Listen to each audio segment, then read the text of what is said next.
आपण बाईवरून आई झालो की आपल्याला दाताचे दुखणे मागे लागतात. तर इथं आता मला सिमेंट तर भरायचं होतं, पण आता आईकडे आखाड पार्टी करायची होती, त्याच्यामुळे तिने बोलवलं होतं. मग तिकडे आम्ही आलो. असं कुठे नाही, पण पुण्यामध्येच आई राहते. आता आजीकडे छोटी मुलं नाही आहेत, त्याच्यामुळे करमत तर नाही, पण लगमग मात्र खूप असते जाण्याची. कारण मम्मी आहे ना, खाण्यापिण्याचे लाड मुलांचे खूप पुरवते. तर तुमच्याकडे ही आखाड पार्टी होते का नक्की कमेंट करून सांगा. इथे भाजीपाला काही आणला होता तो निवडला, आणि पुदिना जो आहे ना तो अर्धा मला देणार होती.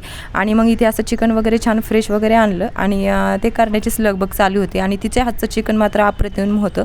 चिवला आणि चैतूला खूप आवडतं, त्याच्यामुळे मला इथं यावंच लागतं.